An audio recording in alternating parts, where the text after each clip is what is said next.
আজকের এই টেবিল জুড়ে ছড়ানো এতগুলো নথিপত্রের দিকে তাকালে রীতিমতো অবাক হতে হয়। সত্যিই তাই। প্রচুর সোর্স আমাদের সামনে। একদিকে ধরুন উইকিপিডিয়ার বেশ কিছু ঐতিহাসিক আর্টিকেল আছে, অন্যদিকে আছে প্রখ্যাত রাজনৈতিক নেতা সুরেন্দ্রনাথ ব্যানার্জির লেখা স্মৃতিকথা, এ নেশন ইন মেকিং। এবং এর ঠিক পাশেই কিন্তু দেশভাগের সাহিত্যের উপর লেখা দীর্ঘ সমালোচনা আর আঞ্চলিক ইতিহাসের গবেষণাপত্রগুলো রয়েছে, বিশেষ করে মানভূম আর পুরুলিয়ার ইতিহাস। একদম। আজকের এই গভীর তথ্য অনুসন্ধানে আমরা এমন একটা বিষয় নিয়ে আলোচনা করতে চলেছি যা যা শুধু ইতিহাসের বইয়ের পাতায় আটকে নেই।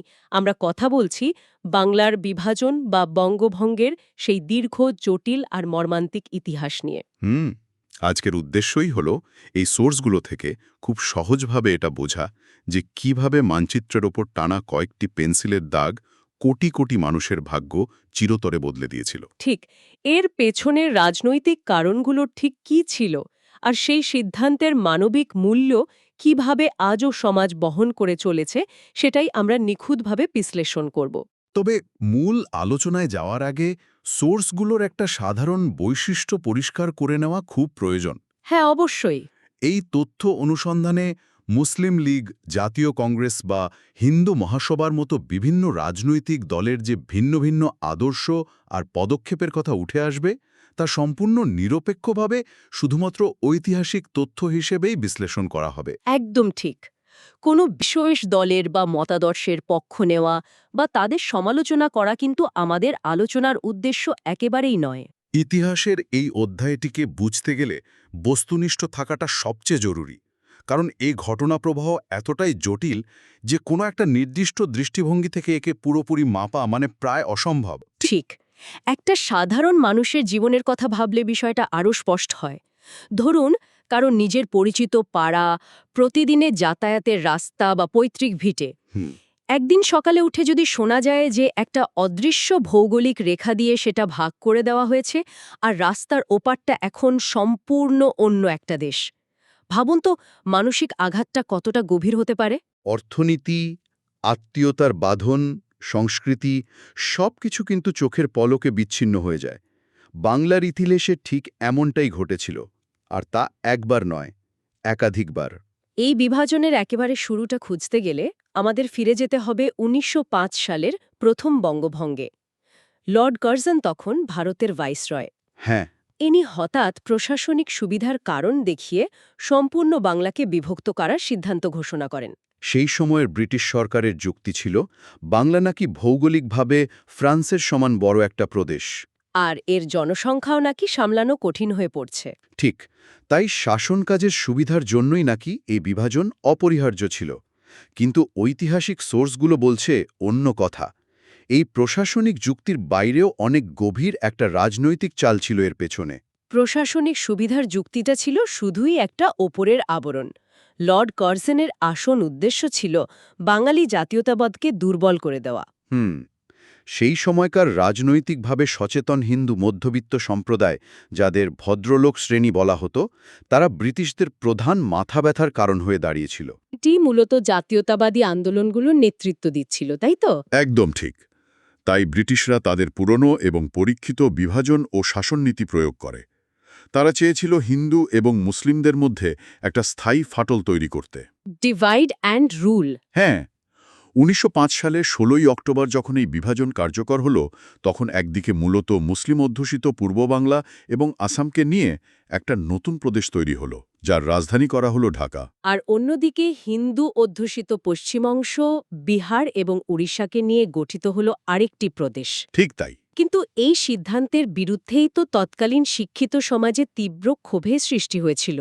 সুরেন্দ্রনাথ ব্যানার্জি তার এ নেশন ইন মেকিং বইতে এই সময়ের ঘটনা প্রবাহ খুব বিস্তারিতভাবে তুলে ধরেছেন। হ্যাঁ, উনি খুব স্পষ্টভাবে লিখেছেন বিষয়টা। তিনি লিখেছেন যে ১৯০৫ সালের ২০ জুলাই যখন এই চূড়ান্ত সিদ্ধান্ত ঘোষণা করা হলো, তখন তা সাধারণ মানুষের উপর বিনা মেঘে বজ্রপাতের মতো এসে পড়েছিল। আর এই প্রবল ক্ষোভ থেকেই কিন্তু জন্ম নিয়েছিল স্বদেশী এবং বয়কট আন্দোলন। সাধারণ মানুষ শুধু প্রতিবাদ সভাই করেনি, তারা বিদেশি জিনিসপত্র বর্জন করতে শুরু করেছিল। এই বয়কট আন্দোলনের তীব্রতা বোঝাতে সোর্সগুলোতে বেশ কিছু চমৎকার ঐতিহাসিক নজির দেওয়া হয়েছে। যেমন? যেমন সেই সময় বোয়ালিয়ার ধোপারা বিদেশি কাপড় কাচতে সরাসরি অস্বীকার করেছিল। বাহ!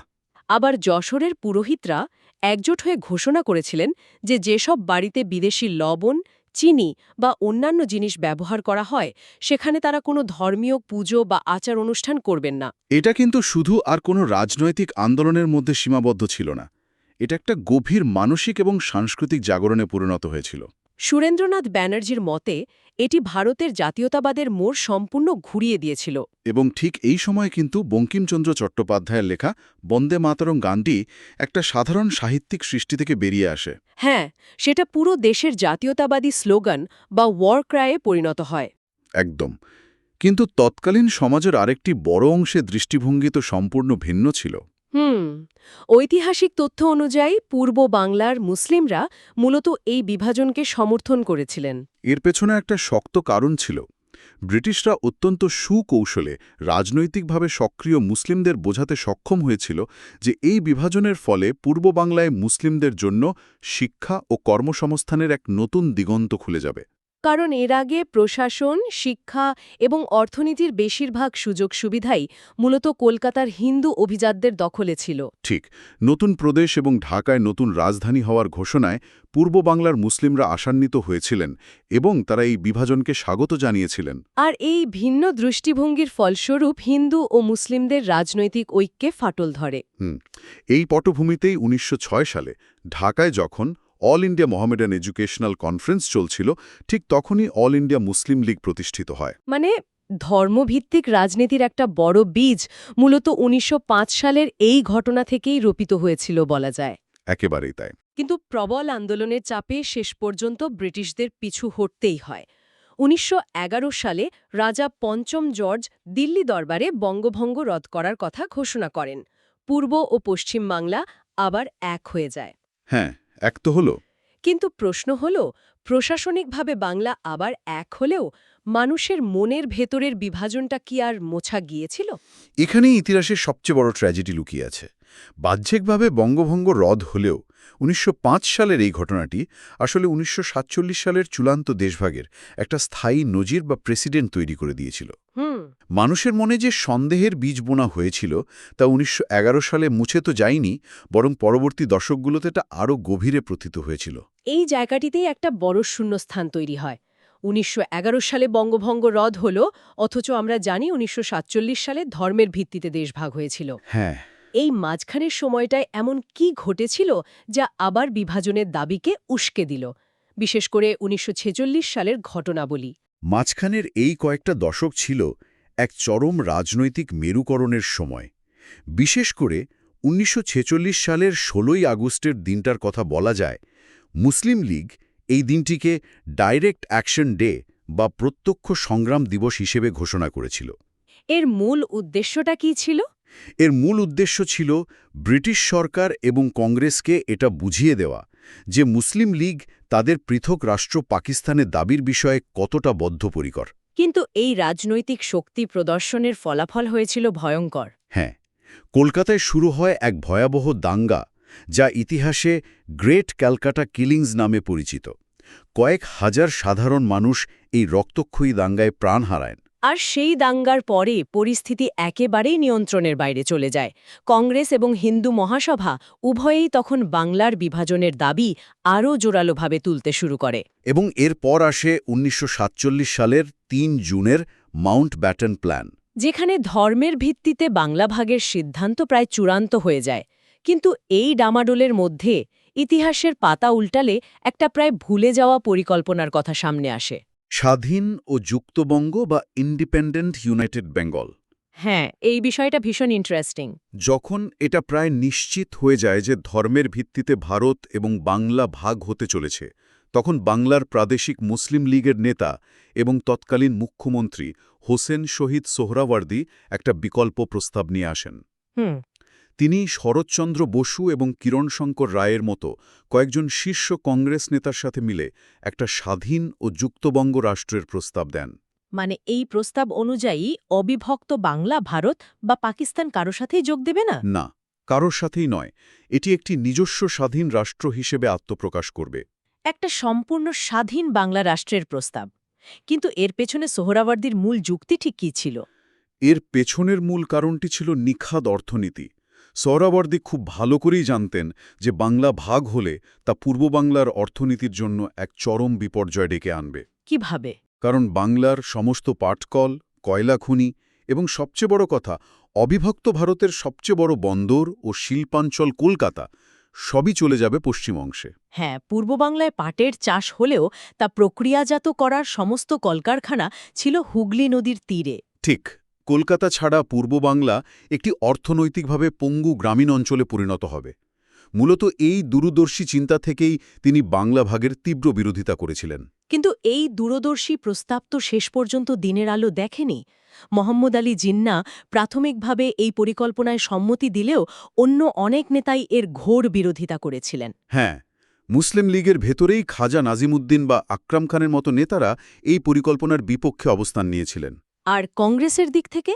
কংগ্রেসের শীর্ষ নেতৃত্ব, বিশেষ করে জওহরলাল নেহরু এবং বল্লভভাই প্যাটেল এই প্রস্তাব সম্পূর্ণরূপে খারিজ করে দেন। হিন্দু মহাসভার নেতা শ্যামাপ্রসাদ মুখার্জিও এর তীব্র বিরোধিতা করেছিলেন। উনার আপত্তির জায়গাটা কি ছিল? তিনি আশঙ্কা প্রকাশ করেছিলেন যে স্বাধীন যুক্তবঙ্গ আসলে পাকিস্তানেরই একটা ভিন্ন রূপ হবে এবং সেখানে হিন্দু সংখ্যালঘুদের সবসময় মুসলিম সংখ্যাগরিষ্ঠদের দয়ার উপর নির্ভর করে বাঁচতে হবে। হুম। তার মতে এটি ছিল সোহরাওয়ার্দীর একটা চাল, যাতে কলকাতা শহরটি মুসলিম লীগের হাতছাড়া না হয়।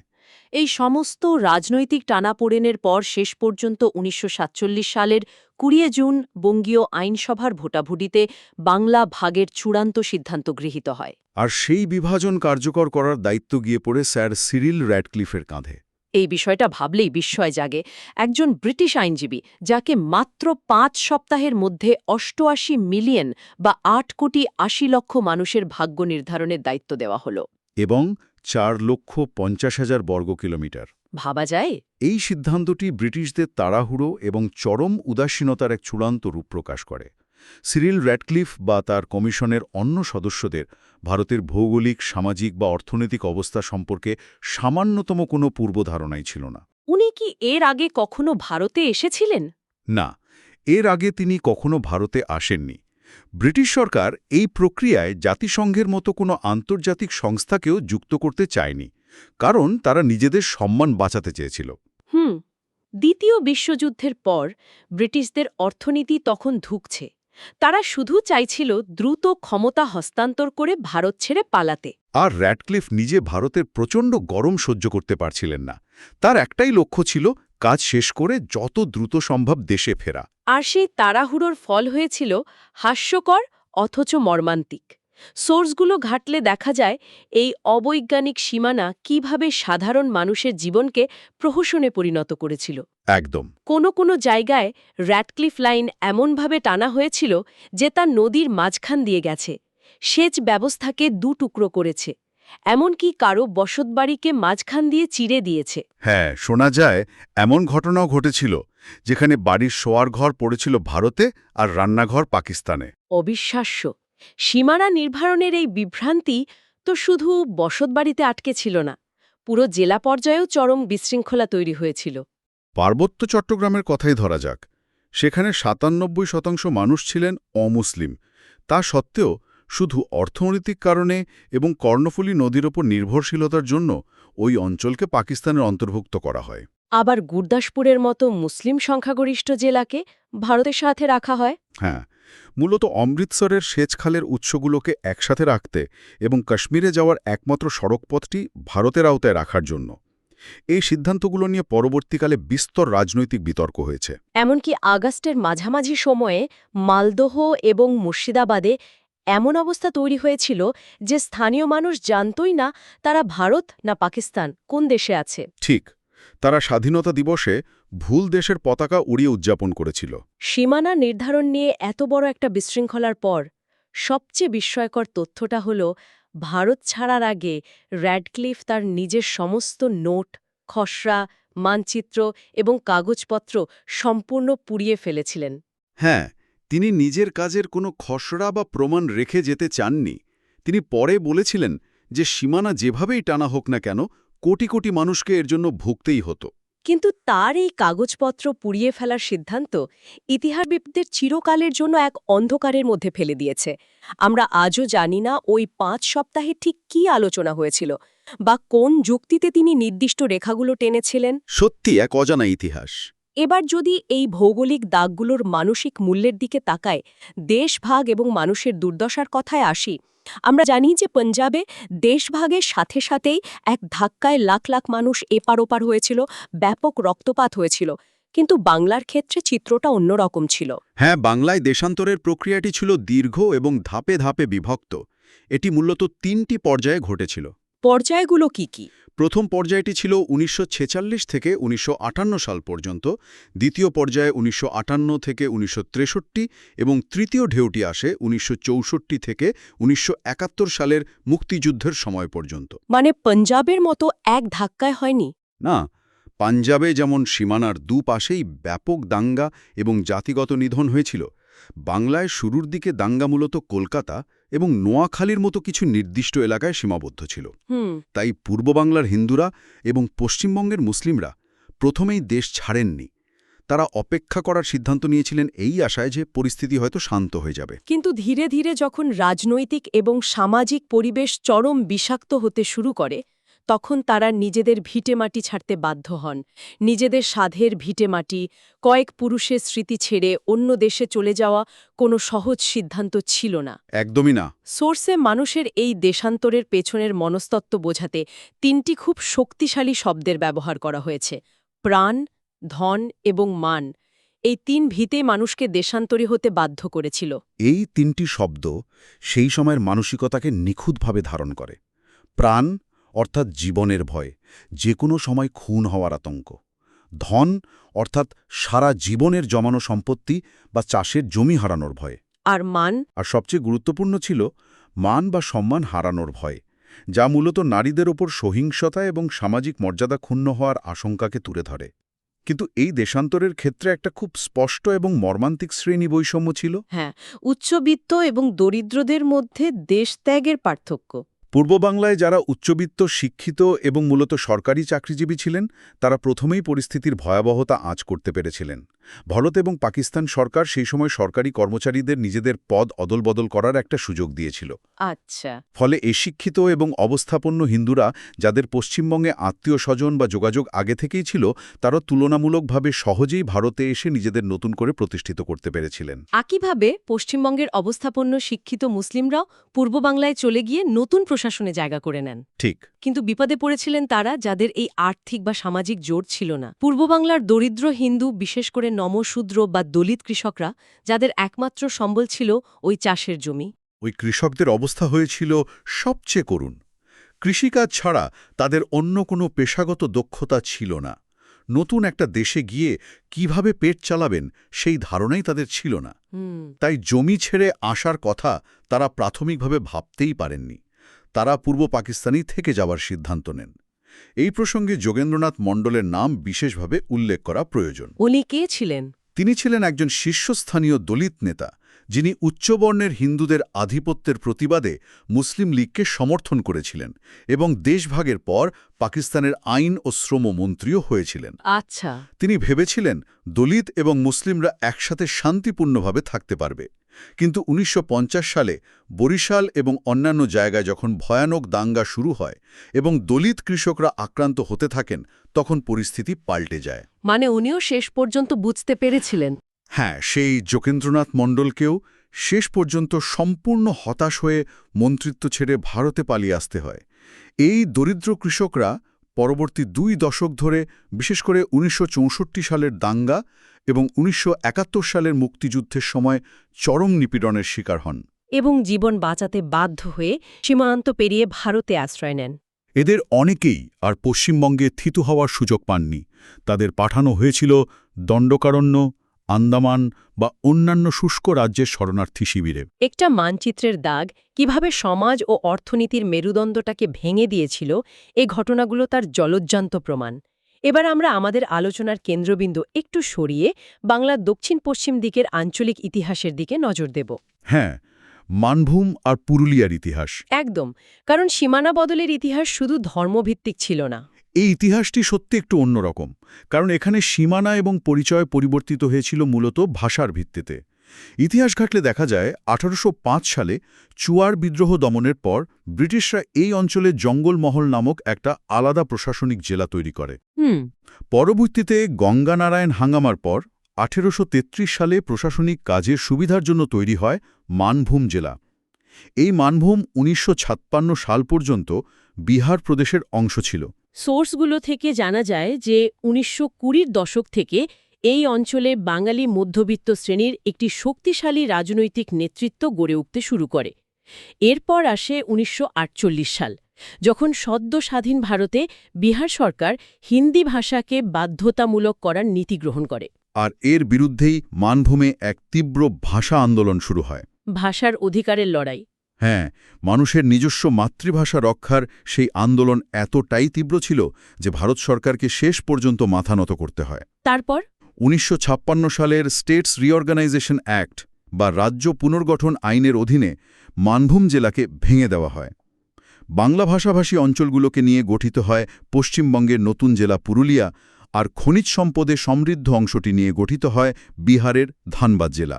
অর্থাৎ শুধু ধর্মের ভিত্তিতে নয়, রাজনৈতিক আন্দোলন এবং ভাষার দাবি কিভাবে একটা বৃহৎ অঞ্চলের পরিচয় এবং ভৌগোলিক মানচিত্র বদলে দিতে পারে, মানভূম বিভাজন বা পুরুলিয়া জেলার জন্ম তার একটা অত্যন্ত উজ্জ্বল দৃষ্টান্ত। একদম সঠিক। আর এই সীমানা বদল, এই দেশভাগ শুধু ভূখণ্ডেই আটকে থাকেনি, এটি বাংলার সাহিত্য, সংস্কৃতি এবং মানুষের মনস্তত্ত্বকে গভীরভাবে প্রভাবিত করেছে। সাহিত্যের কথা উঠলেই বোঝা যায় কতটা গভীর। হ্যাঁ, দেশভাগের সাহিত্য ঘাটলে দেখা যায় অতীন বন্দ্যোপাধ্যায়ের নীলকণ্ঠ পাখির খোঁজে বা সুনীল গঙ্গোপাধ্যায়ের মতো প্রখ্যাত লেখকদের কলমে বারবার ফিরে এসেছে এই ছিন্নমিল হওয়ার যন্ত্রণা। তাদের সাহিত্যে আমরা দেখি কিভাবে উদ্বাস্তু জীবনের অবর্ণনীয় কষ্ট, শেকড় ছিন্ন হওয়ার তীব্র হাহাকার এবং চিরতরে হারিয়ে যাওয়া এক পূর্ববঙ্গ এর স্মৃতি ফুটে উঠেছে। 1905 সালে লর্ড কার্জন যে কলম দিয়ে প্রথম বিভাজনের নির্দেশনায় সই করেছিলেন, সেখান থেকে 1947 সালে স্যার সিরিল র্যাডক্লিফের সীমানা টানার পেন্সিল, এই সামান্য কয়েকটি দাগ কিভাবে কোটি কোটি মানুষের জীবন, অর্থনীতি, রাজনীতি এবং সাহিত্যকে প্রজন্মের পর প্রজন্ম ধরে বদলে দিয়েছে, তা সত্যিই অকল্পনীয়। কার্জন যে বিভেদের বীজ বপন করেছিলেন, র্যাডক্লিফের মানচিত্র তাকে একটা স্থায়ী এবং রক্তক্ষয়ী রূপ দেয়, আর তার ঢেউ আছড়ে পড়েছিল মানভূমের মতো প্রান্তিক জেলাগুলোতেও। একেবারে নিখুঁত একটা সারসংক্ষেপ। সবশেষে একটা গভীর প্রশ্ন থেকেই যায়। ভারত ছাড়ার আগে স্যার সিরিল র্যাডক্লিফ তার সীমানা নির্ধারণের সমস্ত কাগজপত্র, ব্যক্তিগত নোট এবং ড্রাফট ম্যাপ পুড়িয়ে ফেলেছিলেন। যদি আজ কোনোভাবে সেই পোড়া কাগজগুলোর অংশবিশেষ বা লুকোনো কোনো নোট উদ্ধার করা যেত, তবে কি দেখতে পাওয়া যেত যে ওই মানচিত্রের মার্জিনে তিনি তার নিজের কোনো অনুশোচনার কথা লিখে রেখেছিলেন? বা হয়তো অন্য কিছু? ঠিক, নাকি সেখানে লুকিয়ে ছিল এমন কোনো অজানা রাজনৈতিক হিসাব-নিকাশ যা আমরা আজও জানতে পারিনি? আর সেই গোপন সত্য কি আমাদের এই বিভক্ত ইতিহাস দেখার দৃষ্টিভঙ্গি পুরোপুরি বদলে দিত? এই প্রশ্নটি ইতিহাসের পাতায় হয়তো চিরকাল একটা অমীমাংসিত রহস্য হয়েই থেকে যাবে।